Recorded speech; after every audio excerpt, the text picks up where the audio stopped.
Hello student, आज की class में हम डिस्कस करेंगे कि एक ट्रांजिस्टर को आप एज एन ऑसिलेटर कैसे यूज़ कर सकते हैं। तो पहले हम डिस्कस करेंगे कि ऑसिलेटर क्या है और फिर हम ट्रांजिस्टर को एज एन ऑसिलेटर कैसे यूज़ कर सकते हैं। Oscillator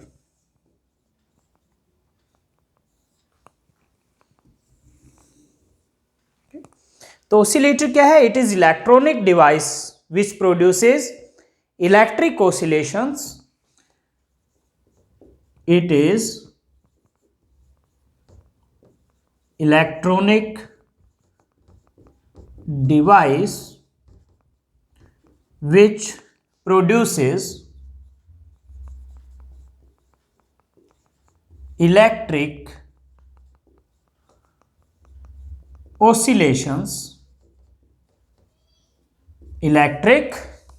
oscillations of constant frequency and amplitude of constant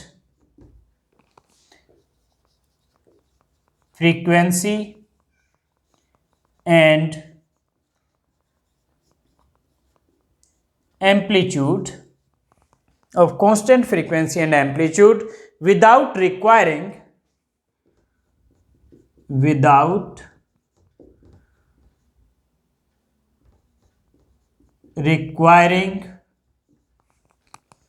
any external input signal,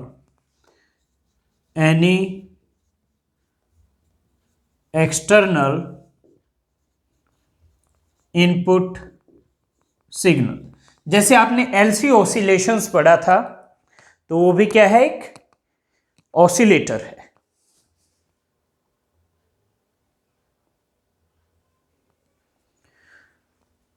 student, तो ये है ऑसिलेटर की definition.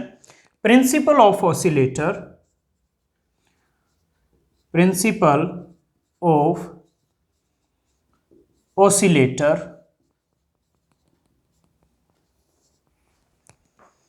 Oscillator may be regarded as self-sustained transistor amplifier with a positive feedback. Oscillator may be regarded as or considered as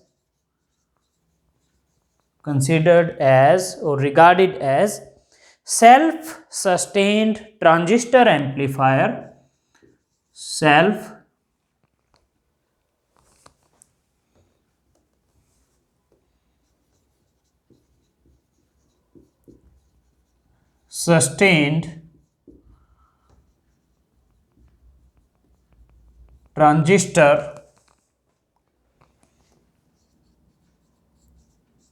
amplifier, self-sustained transistor amplifier with a positive feedback.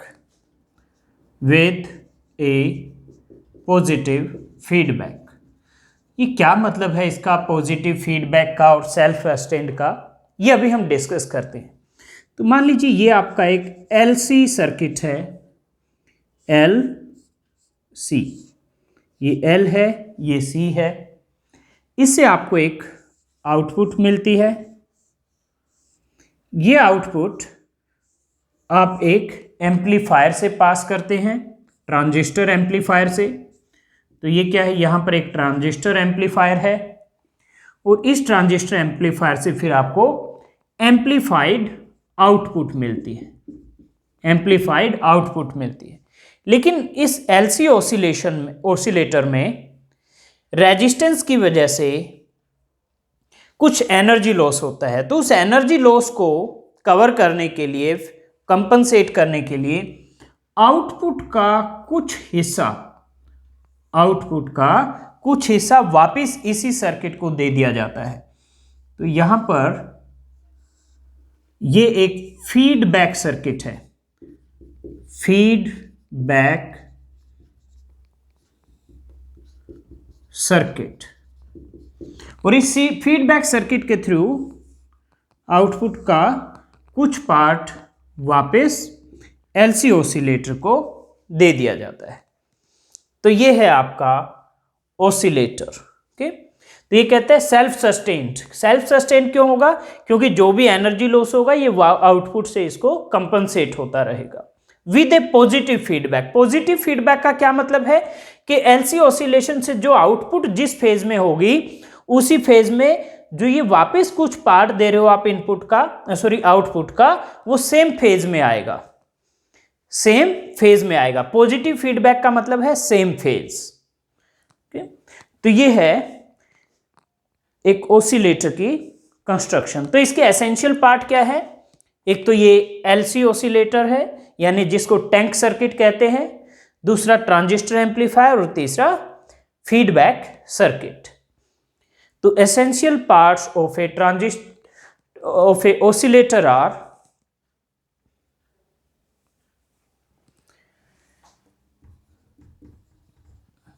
essential parts of a transistor oscillator are number 1 tank circuit. ये L और C का जो arrangement है inductance और capacitance का, इसको tank circuit कहते हैं।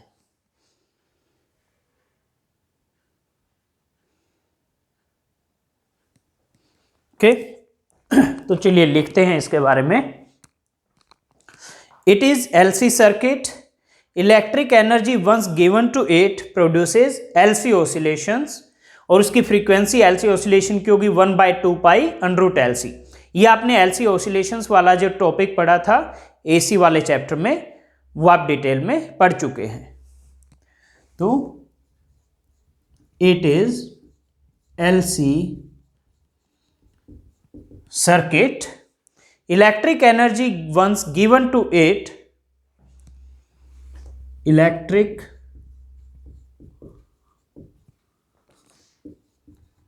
energy once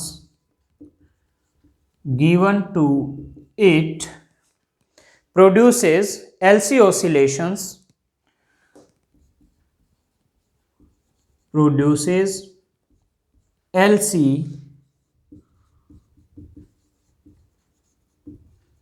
oscillations of frequency mu equal to 1/2 pi √ LC, and ये ऑसिलेशंस एनर्जी लूज करेंगे due to resistance of L and dielectric loss in C। तो हम लिखेंगे oscillations damp due to oscillations damp due to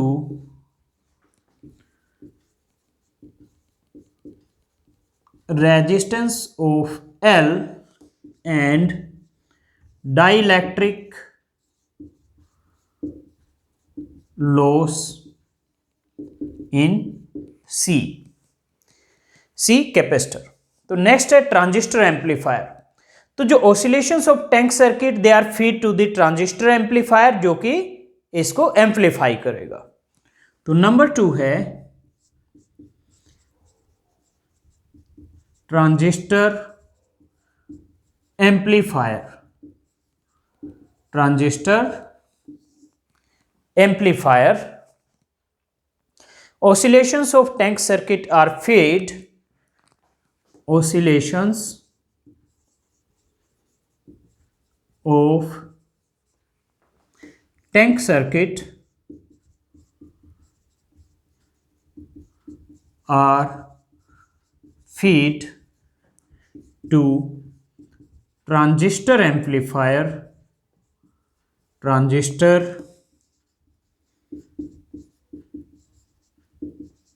amplifier and gets amplified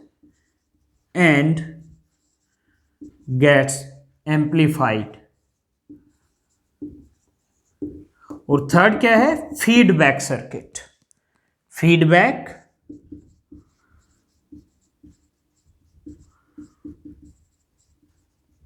circuit. तो ये जो energy loss हो रहा है एलसी ऑसिलेशन में यानी टैंक सर्किट में, उसको कंपनसेट करने के लिए feedback circuit returns a part of output power to the tank circuit in same phase with the input signal. To compensate for energy loss in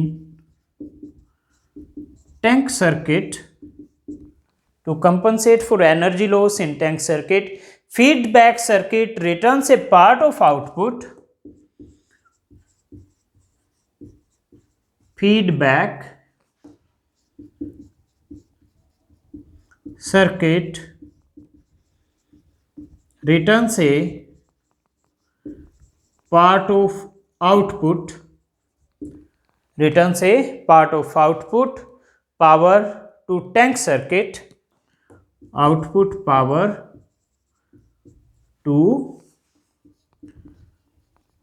tank circuit in phase with input signal. In phase with input signal. ये है positive feedback. Positive feedback means same phase.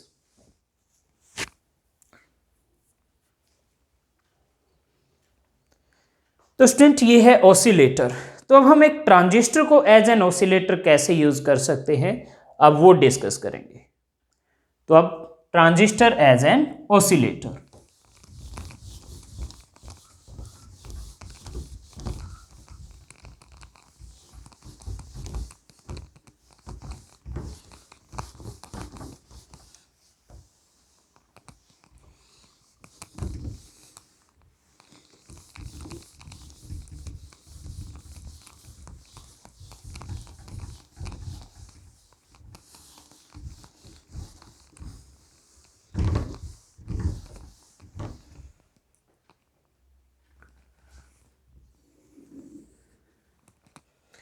के transistor as N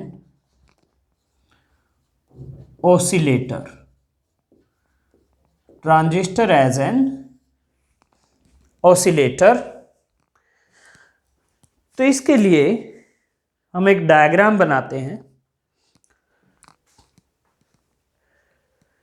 हम एक common ammeter NPN transistor लेंगे।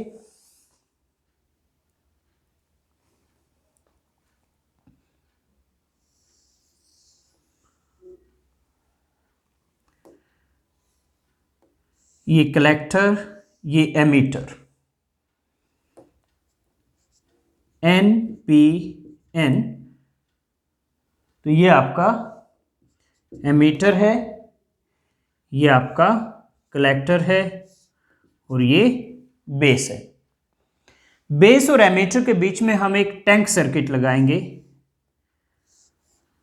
यानी LC.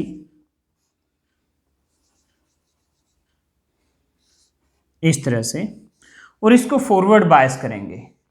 तो base P है positive से, ये नेगेटिव से। ओके, लेट ये बैटरी B1 है और यहां पर हम एक स्विच भी लगा देंगे।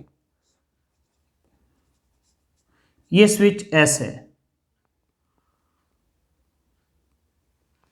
ये है एक स्विच S। और आउटपुट सर्किट को हम रिवर्स बायस करेंगे।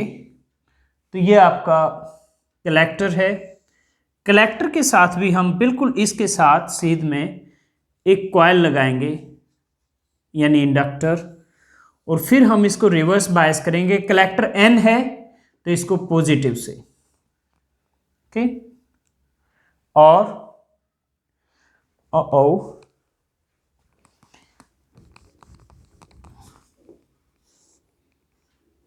यहां पर देंगे स्विच, वहां की बजाय यहां इस तरह से, ओके। ये आपकी बैटरी B2 है, पॉजिटिव नेगेटिव पॉजिटिव नेगेटिव। ये कॉइल L प्राइम है, ये कॉइल L है, और इसके साथ आप इनको L और L प्राइम को इंडक्टिव कपलिंग करेंगे आप इस तरह से, L and L prime are inductively coupled, और फिर ये कॉइल होगी जिसके थ्रू आप आउटपुट लेंगे, V आउट। ओके स्टूडेंट, तो ये है आपका, ये IE की डायरेक्शन इधर होगी, IB और IC। तो ये है आपका circuit diagram for transistor as an oscillator. तो in diagram we have a common emitter NPN transistor oscillator. In diagram we have a common emitter NPN transistor oscillator. Transistor oscillator.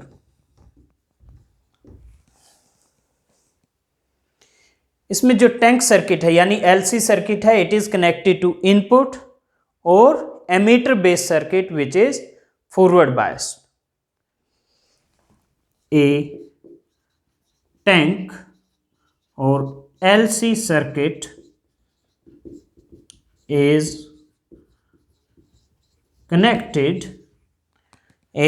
connected to input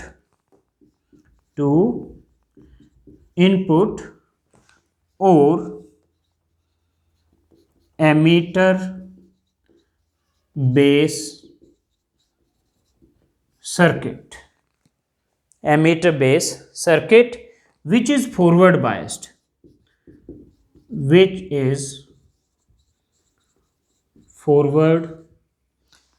biased, अब हम इसकी working लिखेंगे। तो working में क्या होगा, जब आप स्विच S को क्लोज करेंगे तो कॉइल L प्राइम के थ्रू एक स्मॉल कलेक्टर करंट ग्रो करना शुरू करेगा, यानी बढ़ना शुरू करेगा। अगर कॉइल L प्राइम के थ्रू करंट बढ़ेगा तो मैग्नेटिक फ्लक्स भी बढ़ेगा, और क्योंकि L प्राइम L से इंडक्टिवली कपल्ड है तो L के थ्रू फ्लक्स भी बढ़ेगा।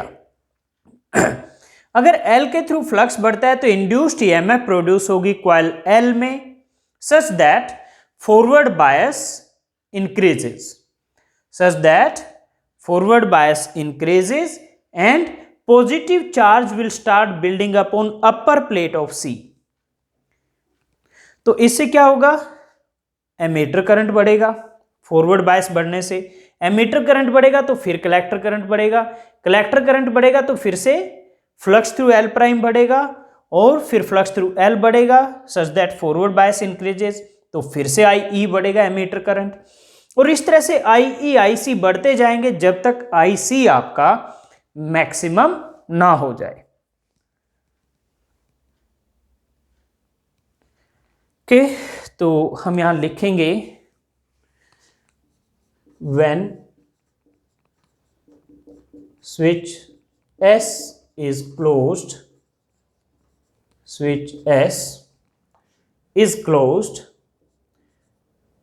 a collector current IC starts growing through L prime,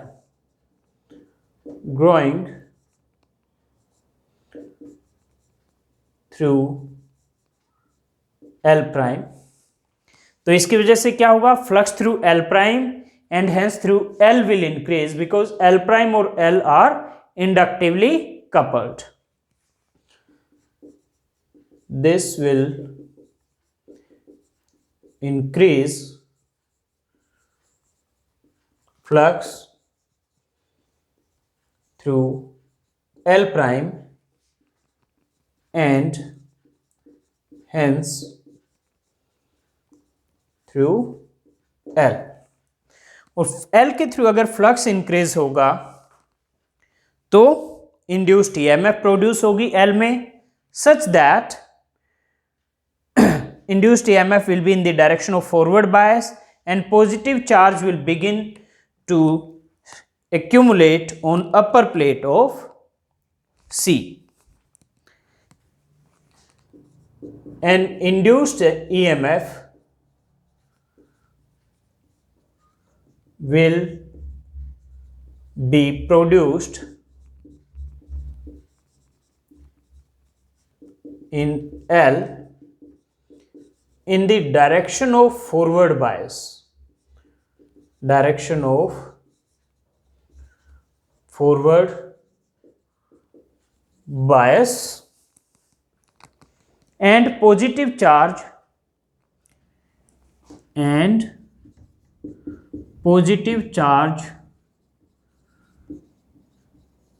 begins to build on upper plate of C. सो इससे क्या होगा, एमीटर करंट इंक्रीज होगा. So IE emitter current will increase and hence IC also increases. अब IC increase होने से again क्या होगा, flux through L prime and L will increase और अगेन ये साइकिल रिपीट होगा. Okay,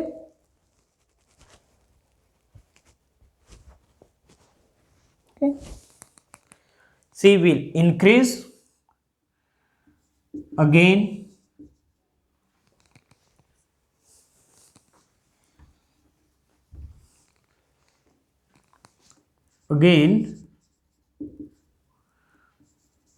flux through L prime and L increases and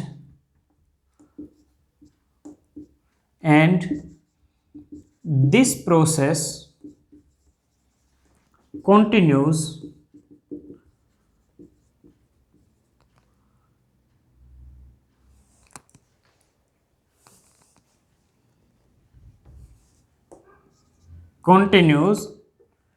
till collector current becomes maximum, till IC becomes maximum.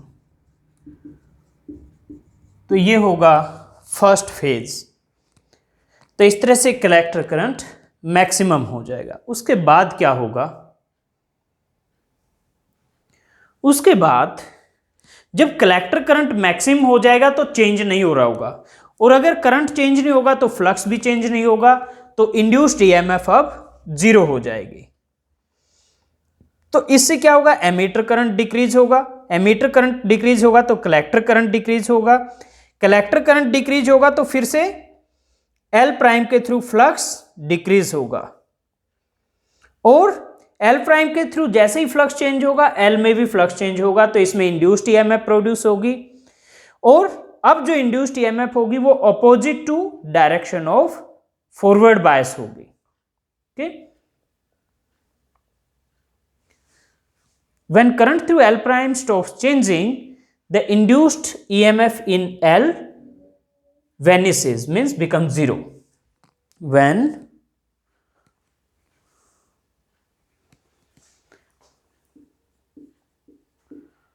current through L prime यानी collector current, L prime से कौन सा current pass कर रहा है, collector current. Current through L prime stops changing, induced EMF in L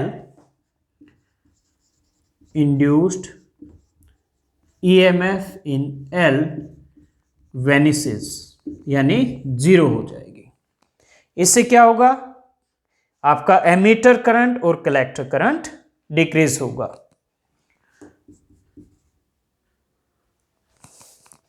The IE and hence IC will decrease, क्योंकि ammeter current decrease होगा तो कलेक्टर करंट भी डिक्रीज होगा, विल डिक्रीज। अब आईसी चेंज होना शुरू हो गया है, बेशक डिक्रीज हो रहा हो लेकिन चेंज तो हो रहा है। ओके, तो इससे क्या होगा, this decreasing current through L prime will induce EMF in L, क्योंकि आईसी डिक्रीज होगा तो क्या होगा, एल प्राइम में फ्लक्स चेंज होगा, एल प्राइम में फ्लक्स चेंज होगा तो एल में भी फ्लक्स चेंज होगा, क्योंकि इंडक्टिवली कपल्ड है। एल में फ्लक्स चेंज होगा तो इंड्यूस्ड ईएमएफ जनरेट होगा, but now in a direction opposite to forward bias, पहले in the direction of forward बायस था आपका। Okay, so the IE and hence IC will decrease. The decreasing current through L prime induces EMF in L. The decreasing current in L prime will induce EMF in L in a direction opposite to forward bias, opposite to forward bias।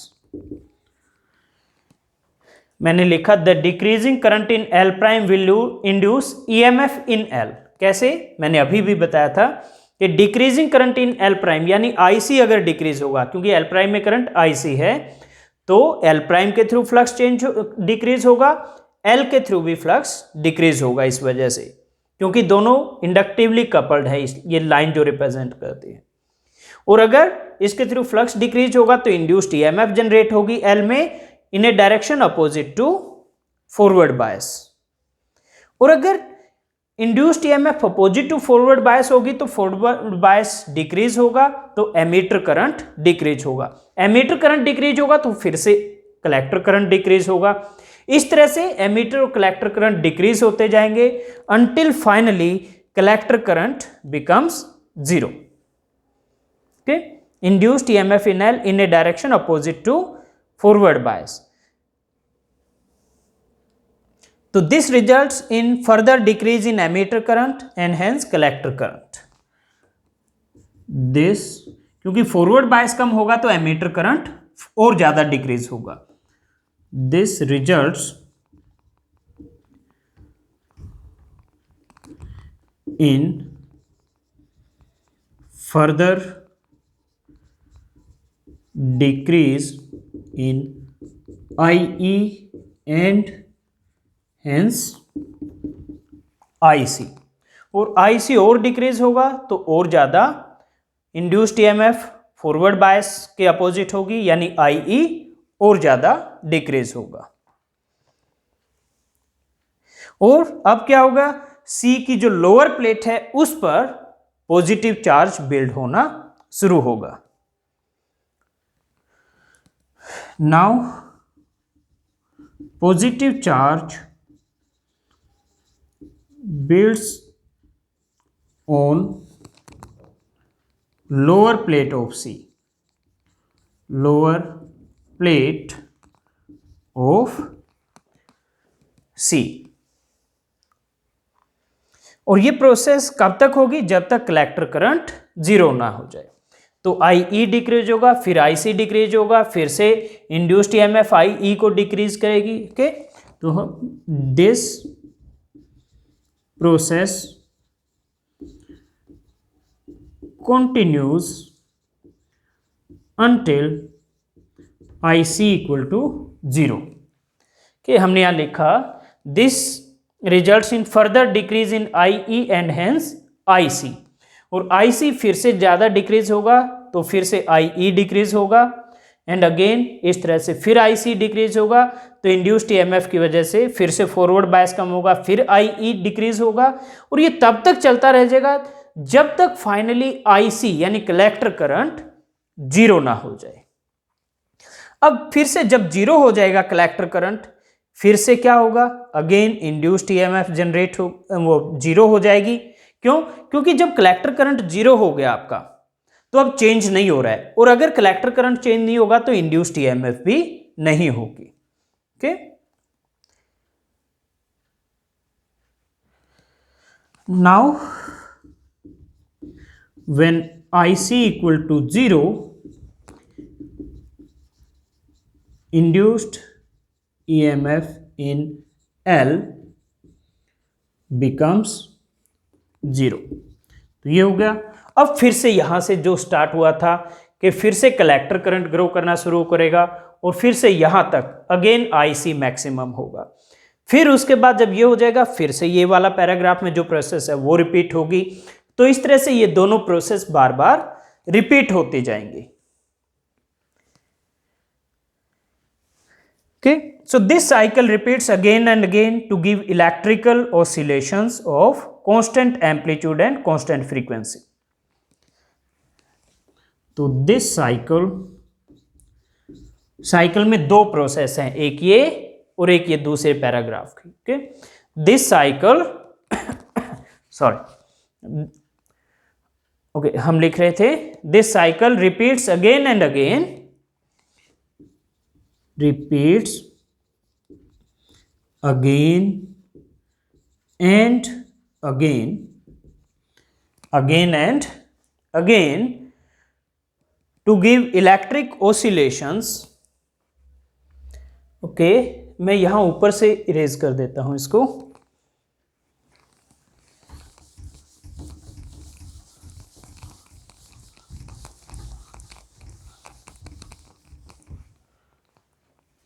repeats again and again to give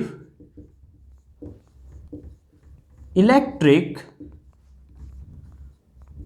oscillations of constant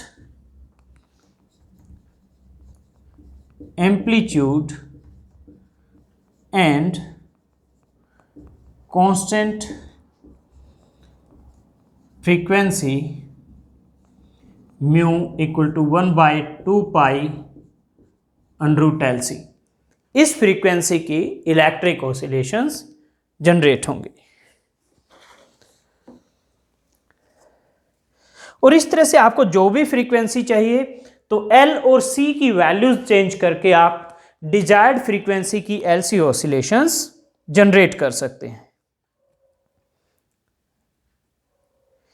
क्योंकि इसमें हमने जो tank circuit है LC circuit वो base के साथ connect किया है, तो इसके लिए इसको ट्यून्ड बेस ऑसिलेटर कहते हैं। Tuned base oscillator. अगर ये टैंक सर्किट कलेक्टर के साथ आपने कनेक्ट किया होता तो इसको ट्यून्ड कलेक्टर ऑसिलेटर कहते। Tuned collector oscillator.